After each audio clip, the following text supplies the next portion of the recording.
What's up guys, this is Jake with TN Tac Pack coming at you with a special firearm review today. We got something I've been very excited about, the Canik SFX Rival. So this pistol normally MSRP is for about $679.99. However, I managed to find this baby for about $650, $649, something like that. From a business I normally don't actually shop at online. It was 2LA Shooting Supply. Great guys. They had great reviews on Reddit because of course Reddit would know. They got this thing out to me really fast. I purchased it on a Friday and I got it on a Thursday. Made from the ground up for competition. It features overall length of 8 inches with a 5-inch barrel, chambered in 9mm. Shot shows when they first announced it this past January. It was built from the ground up for competition shooters. In fact, they have a couple of pro shooters under their belt sponsoring them to help them design this particular firearm. So we haven't shot this gun yet. However, there's only one way I can really think of properly doing it justice, and that is we're gonna go shoot a USPSA match right out of the box. Will it be accurate or will it be just a complete jam fest? Let's find out. Let's quickly show clear so the audience knows we're safe there. So this pistol was designed with the pro shooter in mind. They took everything, all the feedback they received. It's based off of the TP9 SFX, obviously, but with a lot of clear differences. So starting with just the tip. You'll notice they've actually got a few different cuts in here, a few serrations. This is actually to kind of help lighten the weight of the overall pistol because again, it is 8 inches long with a 5-inch barrel. You'll see here, in addition, they used a fluted barrel that was made by Sealing Arms. Sealing Arms, the same people that actually helped with the TP9 Elite Combat that we reviewed, they had a hand with this pistol as well. You'll see that we do have a few Picatinny sections here. So if you actually wanted to put like a light or a laser or something like that, you could. This, again, being a competition though, is something we're not going to be doing. How's the new pistol feeling? It's freaking awesome. And how's it compared to the old It's Fable? way better than my Glock 34. Oh, come on with that, really? No, it really is. Like, it's way faster shooting, way more accurate. Granted, I'm a little rusty, so I'm not doing as well as I used to, but my speed has really picked up a lot. Going down to the rest of the slide here, we have a fiber optic front. It comes with a red and a green fiber optic. I chose to put the green one in because I'm a little bit red-green colorblind, yet I find this one to be quite brighter and easier to see. Moving on to the serrations and portholes and venting you see here, this was actually intentional. This design was put in place because all these different gaps you see, all these vents you see, they're all there to kind of help release and dissipate some of the heat that builds up from rapidly firing this pistol. A lot of times when you're actually shooting competition, you'll actually grip from the front of the slide to actually clear a malfunction or to reload or anything like that, more likely than the back. They put the extra deep cut serrations here so that competition shooters can go in here and get a good grip of it to check and show clear and all that good stuff. Clear, hammer down, holster. The barrel itself, now I think this was more of just kind of like a design choice, not necessarily functional, but they've actually put that same kind of pattern serrations that you see everywhere else. They actually put that on the barrel itself there. So it kind of lines up pretty nicely with that. I think that was just more of just a cosmetic thing really. But then moving on down here to one of the best parts of this firearm is going to be the trigger. Again, put in by Sealing Arms. It is a 3.5 pound to 4 pound trigger, depending on how you grip it and just how much you've kind of broken it in. And it has got an awesome reset. So we'll do a quick demonstration here like we always do. Let me let you get a good feel of how the trigger is here. So right here, that's your safety, nothing there. You start pulling very loose. You get to a wall right there and it slowly gives away. And right here is where you're actually about to pull the striker. Right there, and you'll see there was almost no follow through. Quick reset. Watch. Right there, and I actually went too far. Such a smooth trigger. And that's actually where you feel the 3.5 to 4 pounds. Up to that point, it is extremely light. It feels like it's about 2 to 2.5 pounds until you get to the very end of that pull. So right out of the box. So far, this thing's been great, and it's a hell of a good way for a first shots video, I'll tell you that much.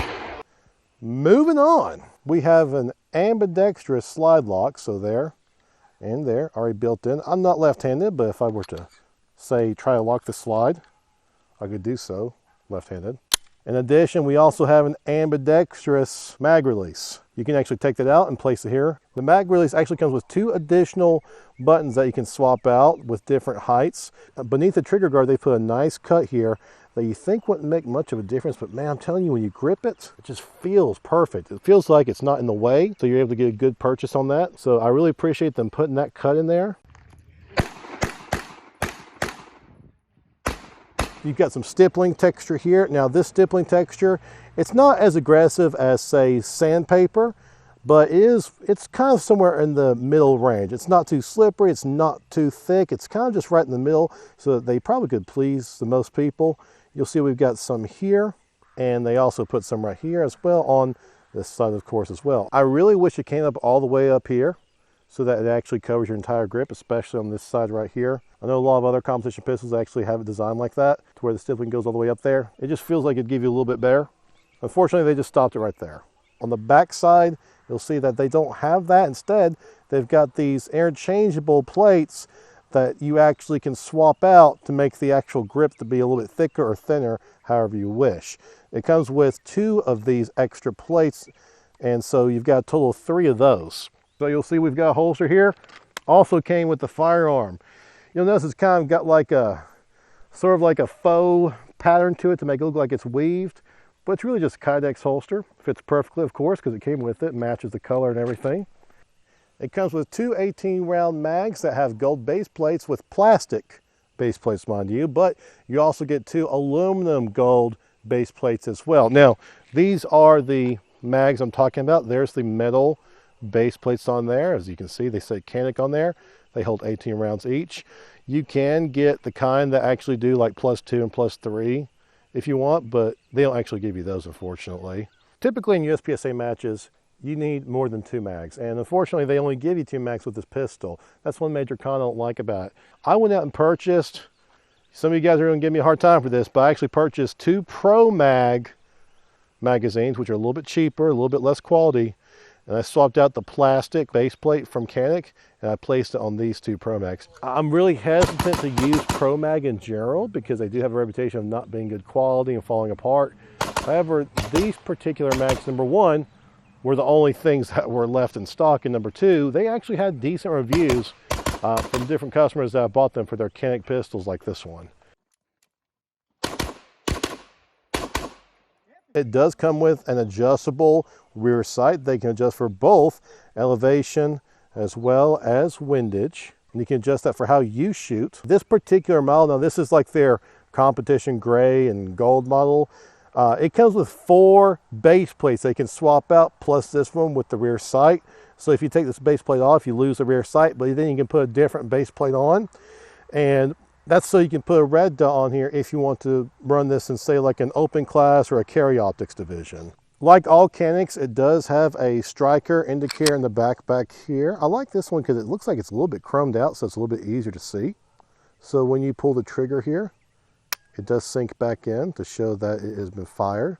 So very nice. So it does come with a mag well here, and you don't have to put this on. You can actually take it off so you can shoot production or stock divisions. But if you want to shoot, say, a different division like limited and whatnot, or enhanced carry, then you can actually put this on as well, and you'll be good to go. So Canik really went all out and tried to put everything in that they thought competition shooters would like based on their own sponsored professional shooters. And they make sure it meets all the constraints and limitations of different divisions. You can shoot this particular pistol in stock and production and limited. You can even go all out if you want to. You can shoot in carry optics and open class as well if you really want to. It's just up to you as a shooter what you're comfortable with. So all in all, this was our first shots video of the Canik SFX Rival, and I have to say I'm highly impressed with how well it performed. I found myself making follow-up shots almost instantly. I found myself quickly able to switch between targets. The texturing on it is just enough to help me keep a firm grip while just rapidly going through targets. I never felt like it was going to slip. Everything cycled fine. It ate the brass just fine. No issues with feeding or anything.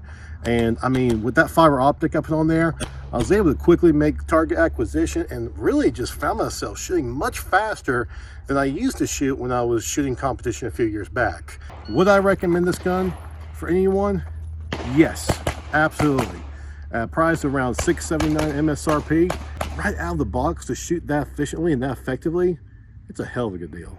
Guys, that's gonna wrap it up for today. If you enjoy this kind of content, make sure to like, subscribe, comment down below. Do you have a Canik SFX Rival?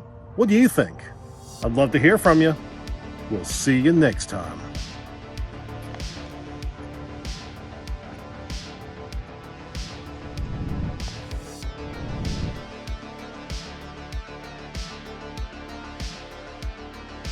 Online, it was tool